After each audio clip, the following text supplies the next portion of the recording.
Es un placer saludarles a cada uno de ustedes, amigos y hermanos que están viendo este mensaje tan importante a través de este video. Mi nombre es John Lopera y es un placer saludarles. Esperamos de que este estudio de hoy y estos otros estudios que hemos de presentar en futuros días puedan ser de mucha bendición para cada uno de ustedes. El tema de hoy es un tema muy importante, es un tema conocido para algunos, pero también desconocido para muchos, porque la palabra iglesia, cuando se nos viene a la mente, lo único que nosotros pensamos es tal vez en una organización religiosa o tal vez en un concilio o consejo de iglesias o tal vez en una estructura. Pero ¿qué dice la palabra de Dios en cuanto a eso? Es importante que nosotros entendamos el tema de hoy y es mi deseo y mi oración a través del Espíritu Santo y a través de la presentación de su palabra, que todos nosotros podamos entender este mensaje, asimilarlo y podamos ponerlo en práctica. Así que el tema de hoy que hemos titulado este estudio es ¿quién es la iglesia? Así que es muy importante que nosotros meditemos en esto. Vamos a abrir nuestro estudio en esta hora en el libro de Primera de Timoteo capítulo 3 y el versículo 15, y exhortamos a cada una de las personas que nos están viendo a través de este video que ustedes puedan tomar tiempo para tomar nota de cada uno de esos textos bíblicos en sus libretas, en sus cuadernos, en fin, para que así posteriormente ustedes los puedan estudiar en la comodidad de sus hogares, en sus propias Biblias, y así ustedes puedan darse cuenta de que este mensaje que estamos presentando es sacado de la palabra del Señor. Primera de Timoteo capítulo 3 y el versículo 15 nos dice lo siguiente: para que si tardo, dijo el apóstol Pablo, sepas cómo debes conducirte en la casa de Dios, que es la iglesia del Dios viviente, columna y baluarte de la verdad. Así que es muy importante que nosotros tomemos en cuenta este texto que acabamos de leer, porque la Biblia nos da prácticamente las características de la verdadera iglesia. Esa verdadera iglesia que va a ser reconocida por Cristo cuando venga a esta tierra por segunda vez, debe tener dos, de acuerdo a este texto que acabamos de leer de 1 Timoteo 3:15, dos características muy importantes, aunque hay muchas características de la verdadera iglesia, que eso lo vamos a estudiar tal vez en temas posteriores, pero dos de ellos están aquí registrados en este versículo 15 de 1 Timoteo 3. Dice que la verdadera iglesia debe ser columna y baluarte ¿de qué cosa? De la verdad. O sea, si una iglesia pretende decir que es el pueblo de Dios o que es la iglesia verdadera en esta tierra, pero no está practicando ni está enseñando la verdad bíblica o las grandes verdades que Dios le ha dado a esta iglesia para el tiempo del fin, simple y llanamente esa iglesia no es reconocida por Dios como su iglesia verdadera. El apóstol Pablo, o diría Jesús, para ser más exactos, nos habla un poco acerca de la iglesia, y según la palabra de Dios hacemos otra pregunta: ¿quién es la iglesia? Bien, vamos a citar el capítulo 16 de Mateo. Esperamos de que ustedes estén anotando cada uno de esos textos. Mateo capítulo 16 y el versículo 18 dice así. Escuchen bien, este versículo es muy importante. Y yo también te digo, dijo Jesús, que tú eres Pedro, y sobre esta roca edificaré mi iglesia, y las puertas del Hades no prevalecerán contra ella. Así que es muy importante, amigos y hermanos que nos están escuchando o viendo a través de este mensaje, es muy importante que nosotros pensemos en este texto que acabamos de leer. Son palabras de Jesús dirigidas al apóstol Pedro en aquella ocasión. Jesús dijo: tú eres Pedro, y sobre esta roca que es Cristo Jesús, la roca es Cristo, no Pedro, edificaré mi iglesia. Tengamos presente este texto bíblico porque en nuestros próximos temas vamos a abordar algo muy importante, porque en los tiempos de Jesús había una iglesia oficial establecida, y si había una iglesia oficial establecida en los tiempos de Jesús, cuando Él estuvo en esta tierra y cuando comenzó su ministerio, entonces ¿por qué Él tuvo que establecer otra iglesia? porque dice, y sobre esta roca edificaré mi iglesia. Así que mantengan bien presente eso en sus mentes, porque esto nos va a ayudar como una plataforma para nuestros estudios futuros. Voy a citar un hermoso libro que muchos de ustedes tal vez conocen y tal vez tienen en sus hogares, llamado El deseado de todas las gentes. Es un extraordinario libro. Creo que es el libro, el libro que contiene la biografía más maravillosa que jamás se haya escrito acerca de la vida de Jesús.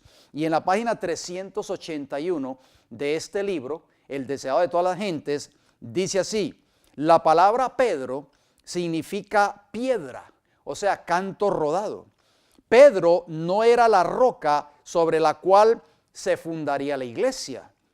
Las puertas del infierno prevalecieron contra él cuando negó a su Señor con imprecaciones y juramentos. La iglesia fue edificada sobre aquel contra quienes las puertas del infierno no podían prevalecer. En la presencia de Dios y de todos los seres celestiales, en la presencia del invisible ejército del infierno, Cristo fundó su iglesia sobre la roca viva. Esa roca es Él mismo, sigue diciendo esta hermosa declaración, su propio cuerpo quebrantado y herido por nosotros. Contra la iglesia edificada sobre ese fundamento, no prevalecerán las puertas del infierno. Cuán débil parecía la iglesia cuando Cristo pronunció estas palabras. Oigan bien, el lenguaje de esta declaración se componía apenas de un puñado de creyentes contra quienes se dirigía todo el poder de los demonios y de los hombres malos. Sin embargo, los discípulos de Cristo no debían temer. Edificados sobre la roca de su fortaleza, no podían ser derribados. Si nosotros meditamos en esta declaración que acabamos de leer, de este hermoso libro, El deseado de todas las gentes, podemos darnos cuenta, amigos y hermanos que me escuchan, que el espíritu de profecía dice prácticamente que la iglesia que Cristo funda en aquel entonces apenas prácticamente se componía de un puñado de personas o de miembros. O sea, esa era la iglesia verdadera, amigos y hermanos. Esa era la iglesia que Cristo había fundado. Había fundado solamente 12 hombres y unos cuantos discípulos más, algunas mujeres que seguían a Jesús. Y podemos darnos cuenta de que esa era la iglesia que Cristo fundó en esta tierra. Así que en este estudio de hoy vamos a hablar acerca de quién es la iglesia y quiénes la componen. Para entender el mensaje de Apocalipsis en su totalidad, específicamente el mensaje de los 3 ángeles, tenemos que entender este estudio en esta hora. La iglesia no es una determinada organización religiosa, como dije anteriormente, y repetimos y queremos hacer énfasis en cuanto a eso, porque tenemos que entender bien este concepto, amigos y hermanos. Tenemos que entender el concepto de quién es la iglesia. Ni tampoco es un concilio religioso, ni tampoco una estructura. Vuelvo y repito, la iglesia de Cristo es la que está compuesta de hombres y mujeres que son fieles a Dios. Vamos a leer unos textos muy interesantes contenidos en el libro de Hechos de los Apóstoles para que nosotros podamos darnos cuenta que según la palabra de Dios, ¿quién es la iglesia? Así que tenemos que dejarnos guiar por lo que dice la Escritura y no por lo que digan los hombres.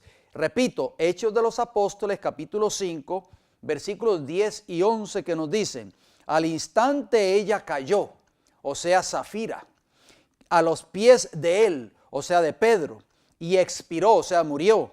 Y cuando entraron los jóvenes, la hallaron muerta y la sacaron y la sepultaron junto a su marido. Nosotros conocemos la historia de Ananías y de Safira. Dice el versículo 11 de Hechos capítulo 5, y vino gran temor sobre toda la iglesia y sobre todos los que oyeron estas cosas. El texto o los textos anteriores que acabamos de leer demuestran que la iglesia estaba compuesta ¿de quién? De almas, o sea, de seres humanos, hombres y mujeres fieles que entendieron el mensaje de Jesús, que creyeron el Evangelio de Cristo y que eran parte de esa iglesia que Cristo fundó, como leímos en Mateo capítulo 16 y el versículo 18. Así que tengamos presente esto porque muchas personas están confundidas hoy en este tiempo, en el mundo cristiano. Piensan que la iglesia es una determinada denominación religiosa, tal vez. O piensan que la iglesia es una conferencia general, tal vez. O piensan que la iglesia es un concilio mundial de iglesias. O es una estructura o es un edificio de 4 paredes. Podemos darnos cuenta que cuando ocurrió este caso de Ananías y Zafira, dice que vino gran temor sobre toda la iglesia. Apenas esa iglesia estaba naciendo en ese entonces. Acuérdense que Cristo apenas se acababa de ir al reino de los cielos. Ya los discípulos estaban comenzando a hacer esa obra de predicar el evangelio. Y podemos darnos cuenta en ese capítulo 5 del libro de los Hechos que ocurrió este evento, este caso tan importante y tan trágico a la misma vez. ¿Por qué? Porque estos hombres, Ananías y Zafira, cometieron prácticamente un fraude y engañaron a Dios prácticamente y mintieron contra el Espíritu Santo. Y podemos ver esa historia y recomendamos que usted pueda leer esa historia allí en Hechos de los Apóstoles capítulo 5. Vamos al libro de los Hechos allí mismo, pero el capítulo 7 y el versículo 38, porque estamos dando respuesta a la pregunta que hicimos al principio. Según la palabra de Dios, oigan bien, no lo que diga yo, no lo que enseñe una iglesia o lo que enseñe el ministro, tal vez a la iglesia a la cual tú asistes, según lo que dice la palabra del Señor, ¿quién es la iglesia? Vamos a ver qué nos dice Hechos de los Apóstoles, capítulo 7 y el versículo 38. Dice, este es aquel Moisés que estuvo en la congregación, oigan bien, escuchen bien esa palabra, congregación, en el desierto con el ángel que le hablaba en el monte Sinaí, y con nuestros padres, y que recibió palabras de vida que darnos. O sea, Moisés tuvo el privilegio de estar en la congregación del pueblo de Israel en el desierto. Y esa palabra congregación en griego, porque obviamente el Nuevo Testamento fue escrito en griego, si usted va al diccionario griego de Strong's, el número 1577 y la página 26, esa palabra en griego es eclesía. Mire qué interesante, amigos y hermanos, que significa congregación religiosa, asamblea, iglesia, comunidad cristiana de miembros en la tierra o santos en el cielo o ambos. O sea, podemos darnos cuenta a la luz de este texto bíblico de Hechos 7:38 que Moisés era miembro de la iglesia, pero de la iglesia del Antiguo Testamento. Esa gran congregación del pueblo de Israel que fueron sacados de la cautividad de Egipto. Esa era la iglesia en aquel entonces. Así que tengamos muy presente eso, por favor. Estos textos que acabamos de citar nos están prácticamente diciendo, nos están dando las pistas para nosotros darnos cuenta y saber quién es la iglesia, pero vamos a citar otros textos más, por supuesto. El libro de los Hechos de los Apóstoles, por favor, tomen nota de cada uno de estos textos si son tan amables, para que así ustedes los puedan estudiar detenidamente en sus propias Biblias. Hechos de los Apóstoles, capítulo 8, y vamos a leer los versículos 1 y el versículo 3. Dice la Escritura, y Saulo, que nosotros sabemos que posteriormente llegó a ser Pablo, el apóstol Pablo, Saulo consentía en su muerte, o sea, en la muerte de Esteban. En aquel día hubo una gran persecución contra la iglesia. ¿Contra quién? Contra la iglesia que estaba ¿dónde? En Jerusalén. Y todos fueron esparcidos por las tierras de Judea y de Samaria, salvo los apóstoles. Versículo 3 de Hechos 1 dice, y Saulo asolaba a la iglesia y entrando casa por casa, oigan bien el lenguaje bíblico, casa por casa arrastraba a hombres y a mujeres y los entregaba en la cárcel. Podemos darnos cuenta, amigos y hermanos, que los textos que acabamos de citar en Hechos 8, 1 y 3, y estos son algunos de los textos que vamos a citar en este estudio, porque no nos daría el tiempo para abarcarlos todos. Pero estos textos demuestran que la iglesia en los días de Saulo adoraba a Dios ¿dónde?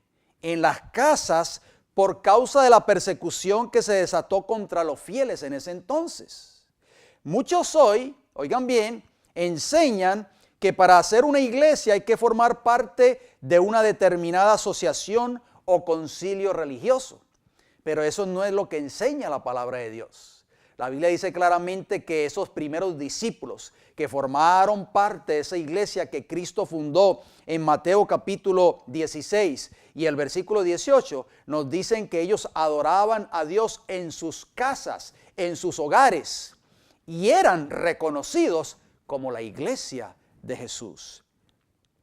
Vamos a leer una declaración muy importante, presten mucha atención a esta declaración, que se encuentra en un libro que está en inglés, nunca ha sido traducido al español, un libro del Espíritu de Profecía, pero pude traducir esta hermosa declaración. Se encuentra en Spirit of Prophecy, o sea, Espíritu de Profecía, tomo 3, páginas 356 y 357. La sierva del Señor, Elena G. White, dice lo siguiente en esta hermosa declaración. Dice: durante la vida de Cristo en la tierra, Él buscó conducir a los judíos fuera de su exclusivismo. La conversión del centurión y la de la mujer sirofenicia fueron instancias de su trabajo directo fuera del reconocido pueblo de Israel. El tiempo había llegado para el trabajo continuo y activo en medio de los gentiles, de quienes comunidades enteras recibieron el evangelio alegremente y glorificaron a Dios por la luz de una fe inteligente. Escuchen bien cómo termina esta declaración. La incredulidad y malicia de los judíos no puso a un lado el propósito de Dios, porque un nuevo Israel estaba siendo injertado al viejo árbol del olivo. Esa era la iglesia que Cristo había fundado en Mateo capítulo 16 y el versículo 18. Sigue diciendo, oigan bien, las sinagogas fueron cerradas en contra de los apóstoles. ¿Qué fueron cerradas en contra de los apóstoles, amigos y hermanos? Las sinagogas, o sea, vamos a ponerlo en términos modernos, las iglesias donde se congregaban los fieles en ese entonces fueron cerradas en contra de los apóstoles. En otras palabras, no quiere decir que fueron clausurados los cultos, no, simple y llanamente que los discípulos de Jesús ya no tenían acceso a ser parte de esas iglesias o de esas sinagogas. Sigue diciendo, pero fueron abiertas casas privadas para su uso, y fueron también usados edificios públicos de los gentiles para predicar la palabra de Dios. Hermanos, la palabra de Dios no se puede contradecir, ni tampoco se puede contradecir el espíritu de profecía.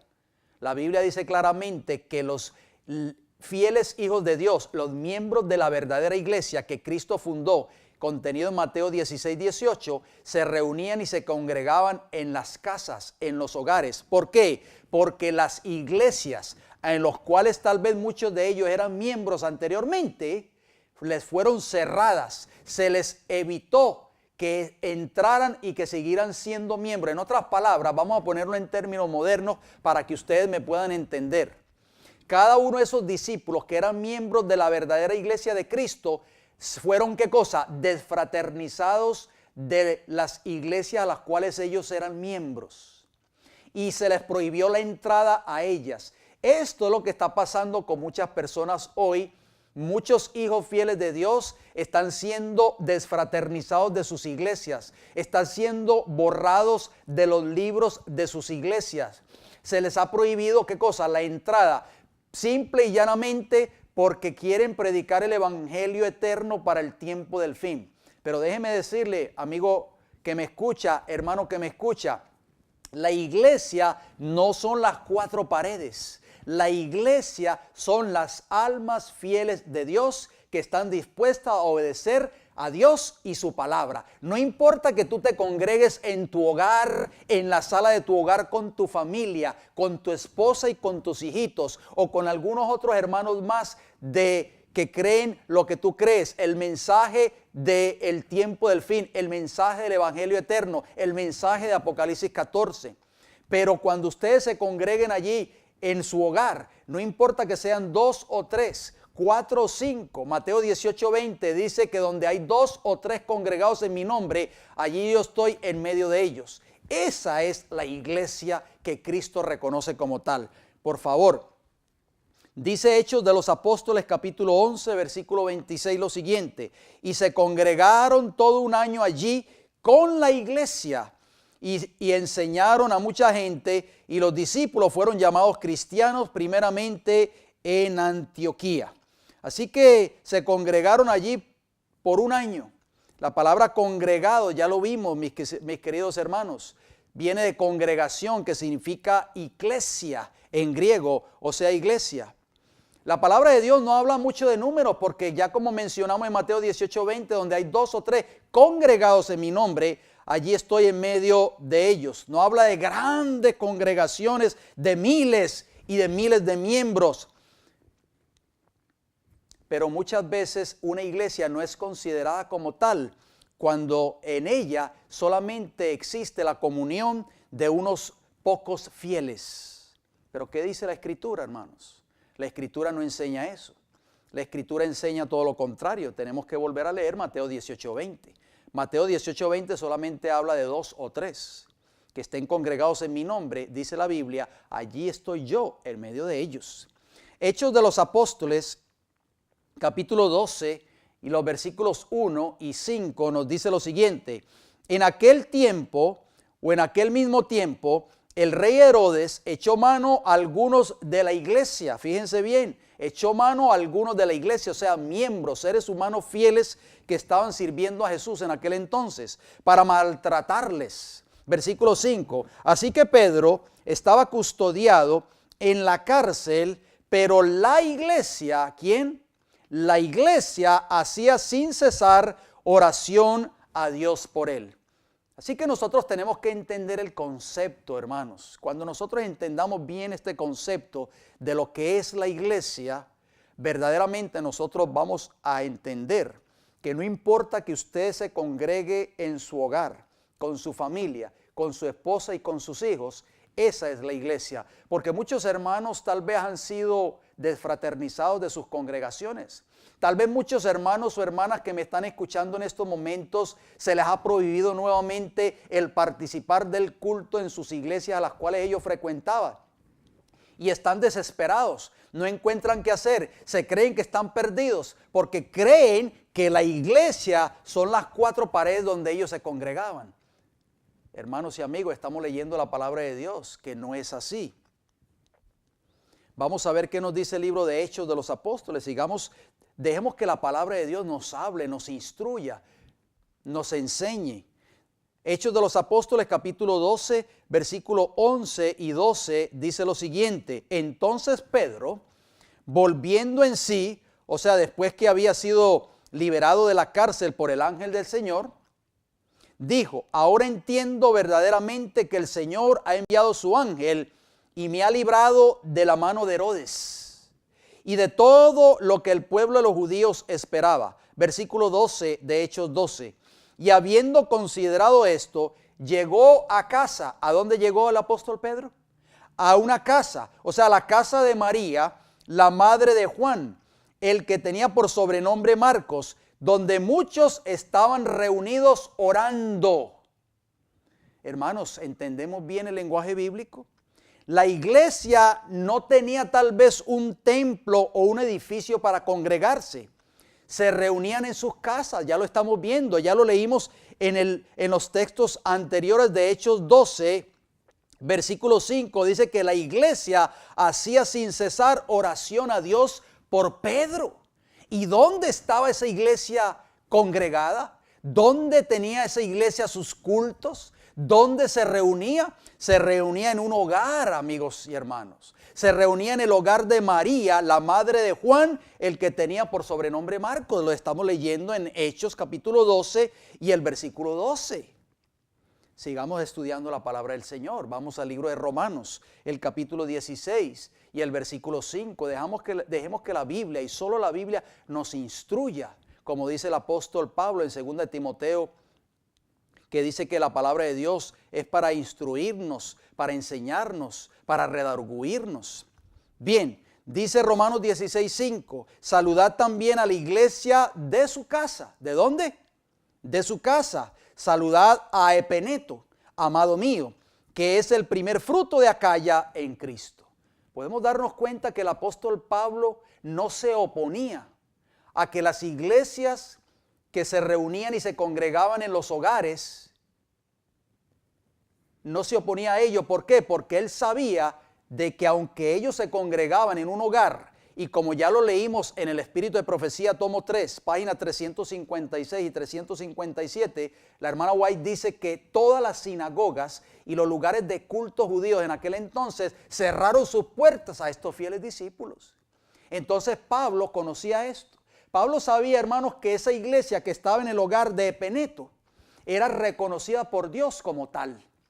Vamos a ver qué nos dice 1 Corintios capítulo 16 y el versículo 19. Dice, las iglesias de Asia, dice el apóstol Pablo, os saludan. Aquila y Priscila, con la iglesia que está en su casa, os saludan mucho en el Señor. Tenemos a dos fieles aquí, miembros de esta iglesia neotestamentaria, que se llamaban Aquila y Priscila. Ellos tenían una iglesia. ¿Dónde tenían ellos la iglesia? En su hogar.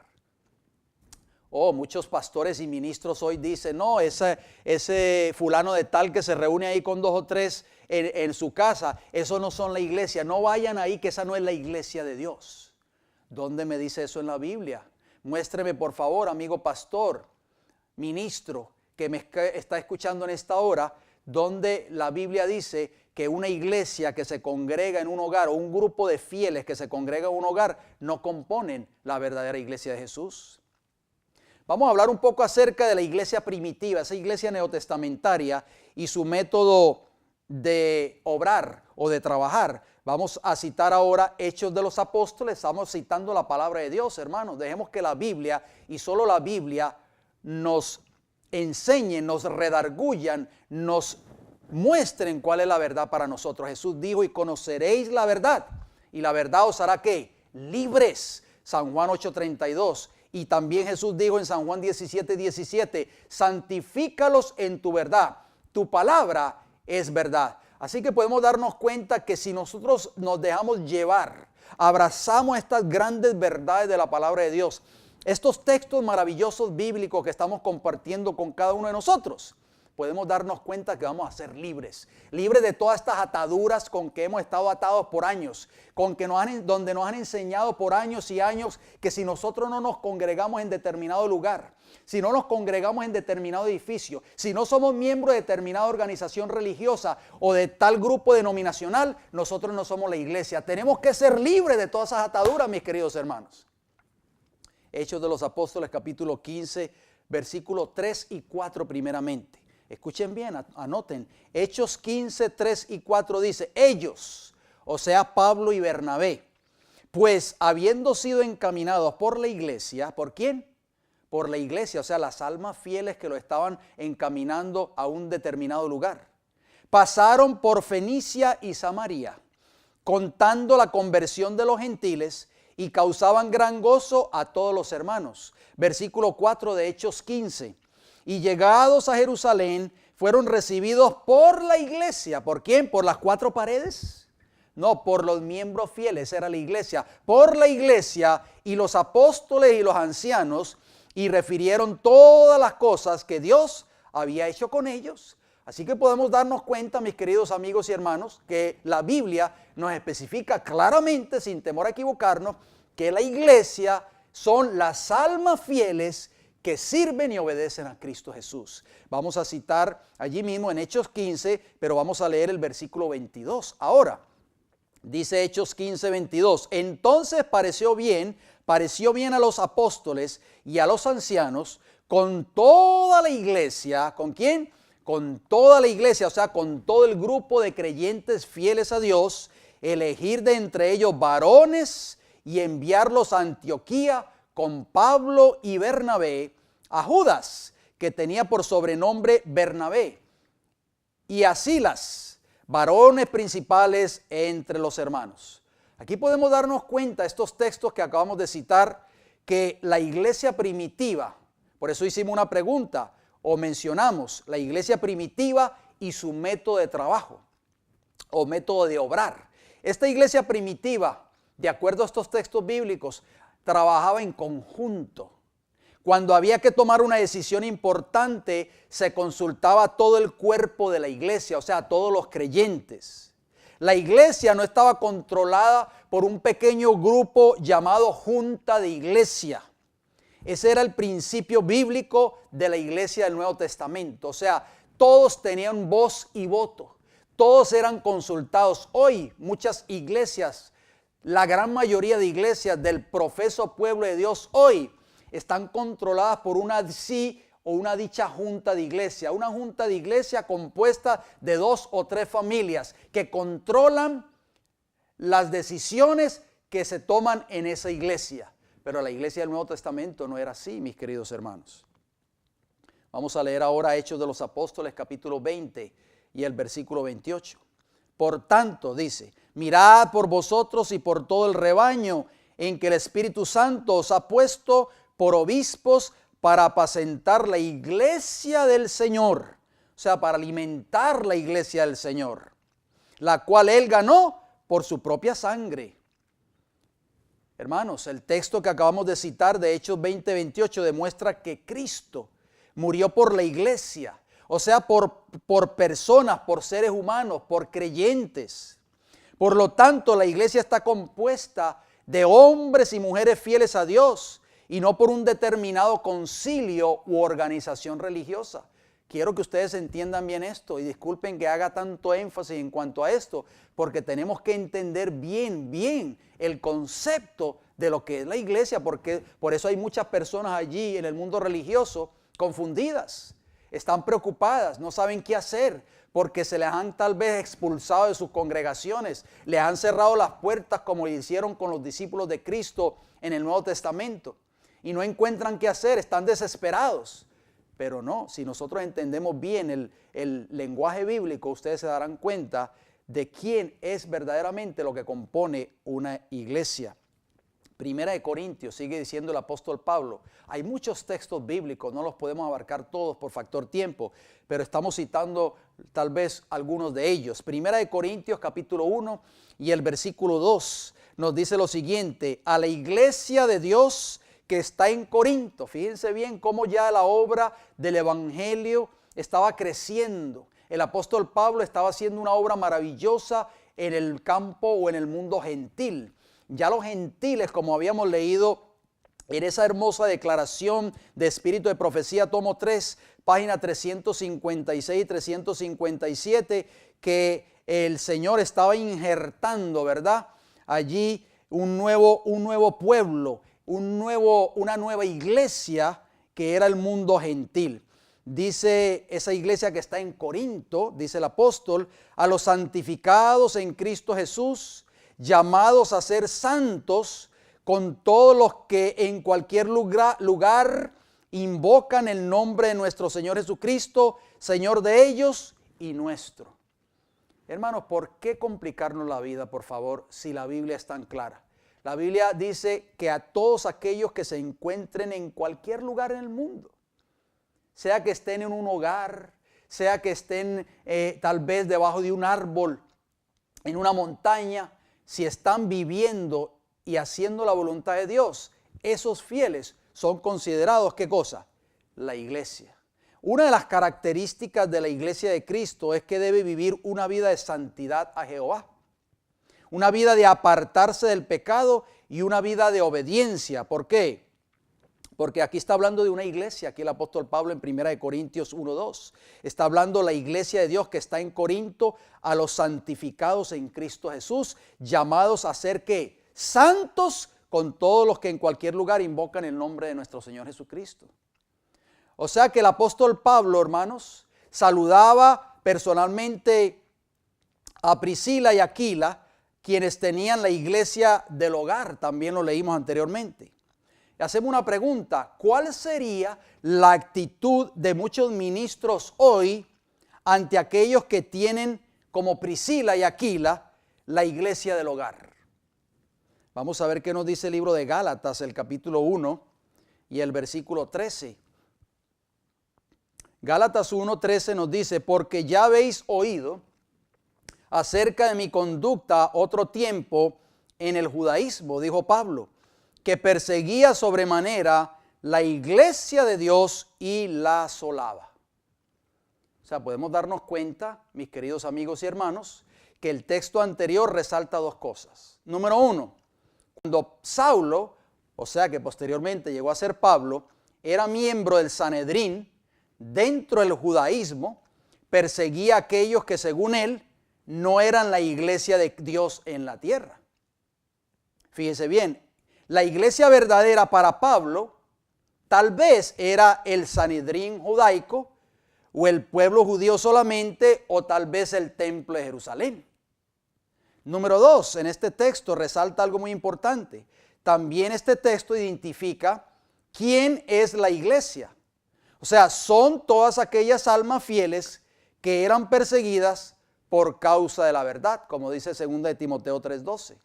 El que quiere vivir piadosamente en Cristo Jesús padecerá persecución.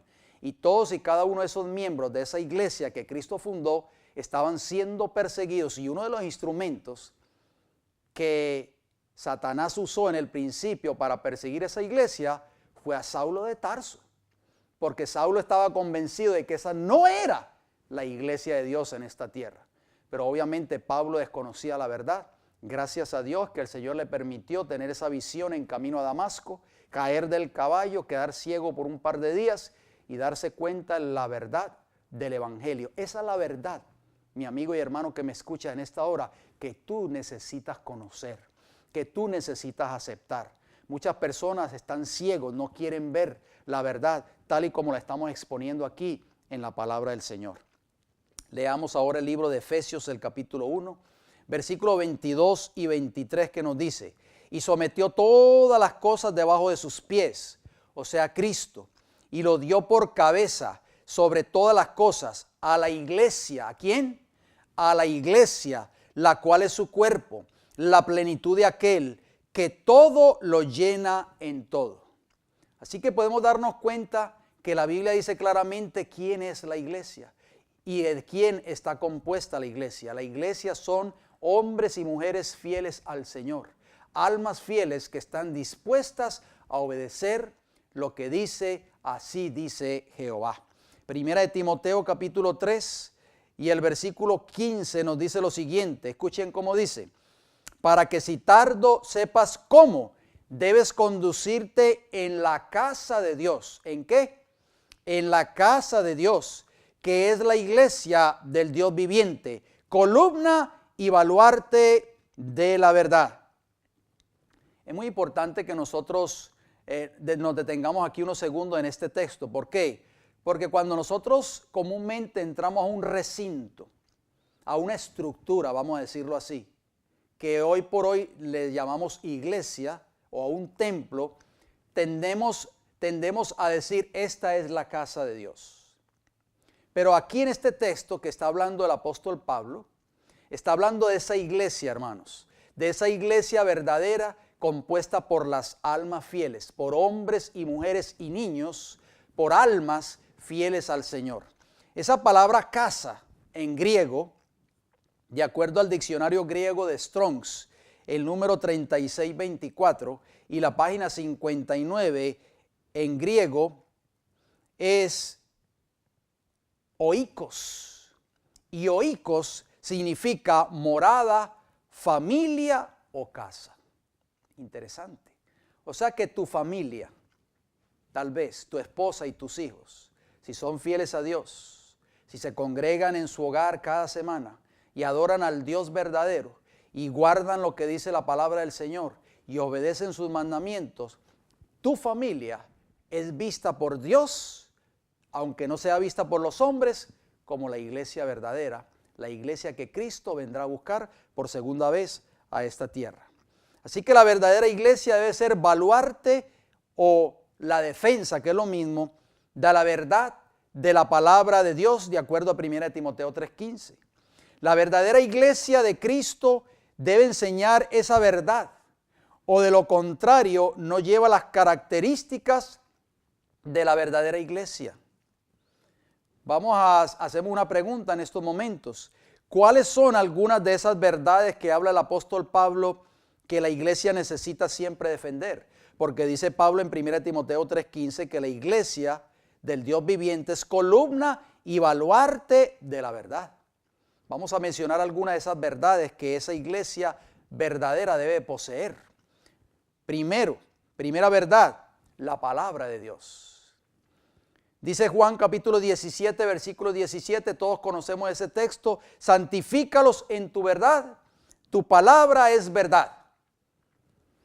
En muchas de las iglesias del mundo cristiano hoy se ha reemplazado la palabra de Dios.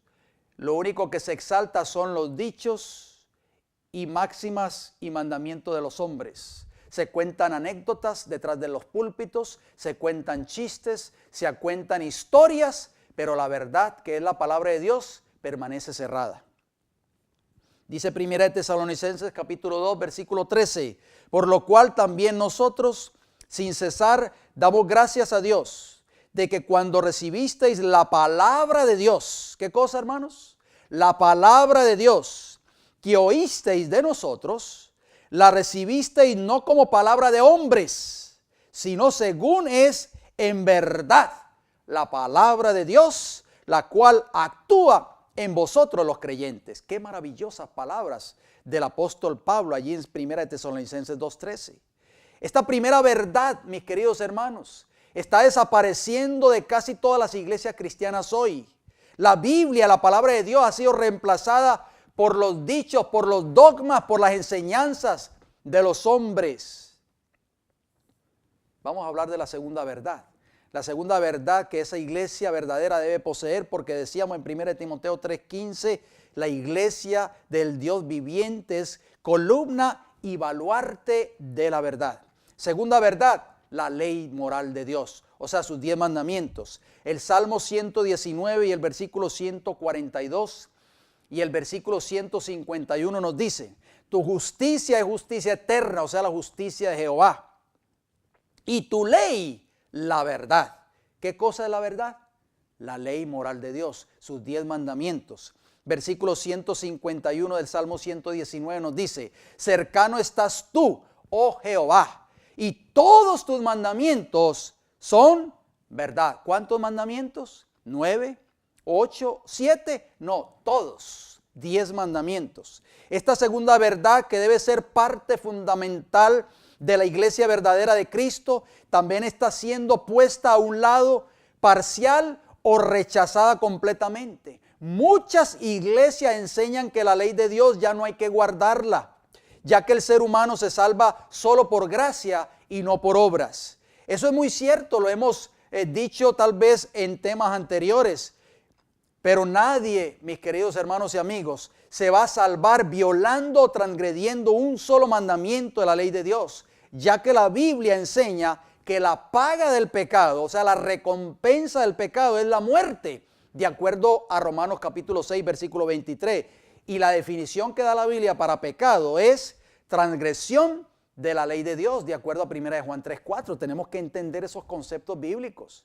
Es cierto que nosotros no nos salvamos por obras, somos salvos por la gracia de Cristo Jesús, pero ningún pecador entrará al reino de los cielos. Al rechazar la ley moral de Dios, esta segunda verdad fundamental que debe ser parte de la iglesia verdadera, están también con ello rechazando ¿qué? El cuarto mandamiento de dicha ley, que tiene que ver con la observancia del verdadero día de reposo, que es el sábado.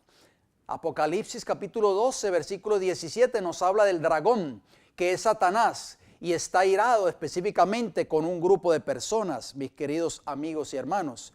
Vamos a ver quiénes son. Dice Apocalipsis 12, 17, entonces el dragón se llenó de ira contra la mujer.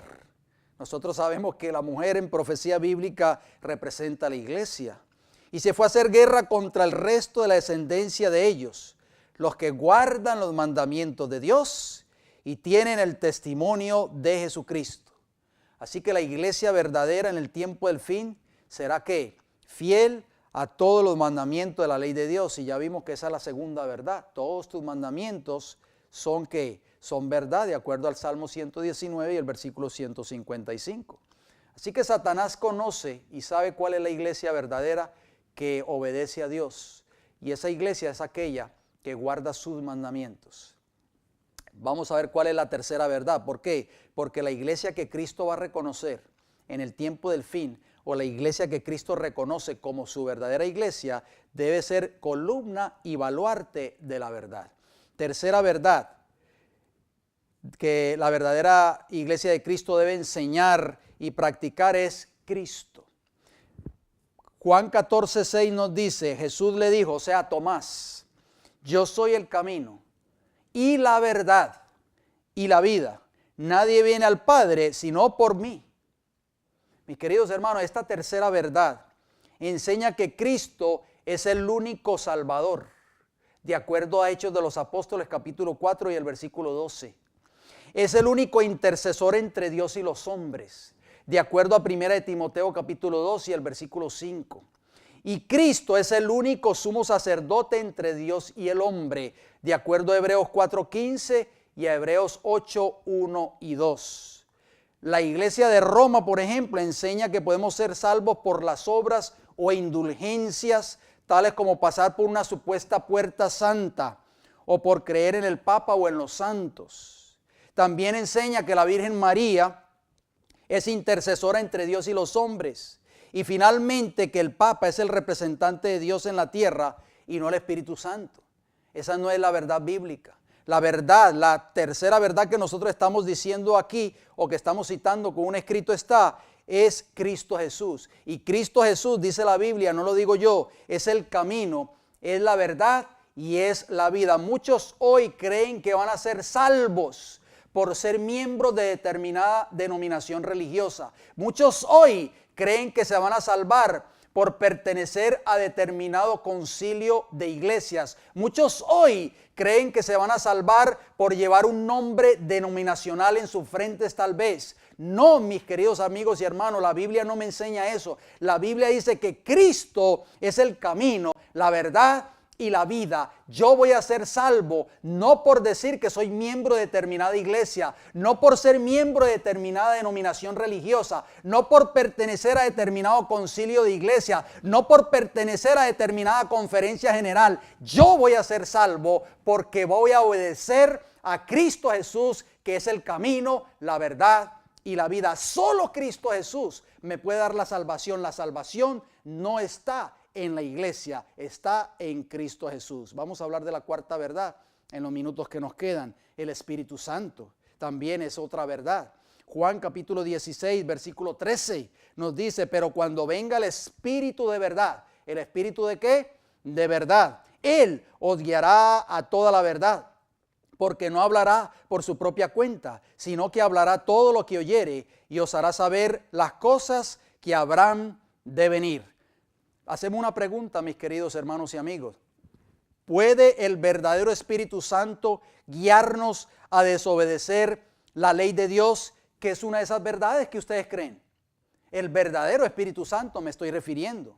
Por supuesto que no, porque 1 Juan capítulo 5 y el versículo 6 nos dice lo siguiente: este es Jesucristo, que vino mediante agua y sangre, no mediante agua solamente, sino mediante agua y sangre. Sigue diciendo el texto, y el Espíritu, ¿quién? El Espíritu, o sea, el Espíritu Santo, es el que da testimonio, porque el Espíritu es la verdad. Así que podemos darnos cuenta que el Espíritu Santo es esa cuarta verdad que nos va a guiar, mis queridos hermanos. Dice la Biblia, nos va a guiar a toda la verdad. El verdadero Espíritu Santo nos va a guiar a ¿cuánta verdad? A toda la verdad, de acuerdo a Juan 16:13. Y una de esas verdades, la acabamos de mencionar, es la ley de Dios. O sea, el verdadero Espíritu Santo nunca te va a guiar a ti a desobedecer la ley moral de Dios. Dice primera de Juan capítulo 3 y el versículo 24 nos dice, y el que guarda sus mandamientos, ¿sus qué? Sus mandamientos permanece en Dios y Dios en él. Y en esto sabemos, oigan bien, en esto sabemos que Él permanece en nosotros. ¿Cómo sabemos que Cristo permanece en nosotros? Por el Espíritu que nos ha dado. O sea, para que nosotros podamos recibir el Espíritu Santo, para poder nosotros tener la seguridad de que el Espíritu Santo está guiando nuestras vidas, tenemos que obedecer sus mandamientos. El verdadero Espíritu Santo, que es la cuarta verdad, nunca nos guiará a desobedecer ni tan siquiera un solo principio de esos 10 mandamientos de la ley de Dios. Vamos a la quinta verdad. Dios el Padre. Dice Deuteronomio 32:4, Él es la roca cuya obra es perfecta, porque todos sus caminos son rectitud. Dios de verdad. ¿Dios de qué? Dios de verdad y sin ninguna iniquidad en Él. Es justo y es recto. Es decir, que determinada iglesia cree en la existencia de Dios, o el creer en la existencia de Dios, no la hace la verdadera iglesia de Cristo. El admitir que Dios es la quinta verdad, esa iglesia debe servirle en integridad y en verdad, porque así lo dice, Dios de verdad y ninguna iniquidad hay en él. Josué capítulo 24 versículo 14 nos dice, ahora pues temed a Jehová. ¿A quién tenemos que temer? A Jehová. Muchos hoy están temiendo no a Jehová, sino al pastor de sus iglesias, y servirle con integridad y en verdad. ¿Cómo tenemos que servir a Dios? Esa quinta verdad, con integridad y en verdad. Y quitad de entre vosotros los dioses a los cuales sirvieron vuestros padres al otro lado del río y en Egipto, y servid a Jehová. El servir a Dios, mis queridos hermanos y amigos, involucra abandonar todo lo que impida vivir una vida de perfecta obediencia a sus mandamientos. Salmo 85, versículo 11 nos dice, la verdad brotará de la tierra y la justicia mirará desde los cielos. Vayamos a la sexta verdad. Estamos terminando ya esta primera parte de este estudio. Sexta verdad, el Evangelio. Dice el libro de Efesios, el capítulo 1, versículo 13. En él también vosotros, habiendo oído la palabra de verdad. ¿Cuál palabra de verdad? El evangelio de vuestra salvación.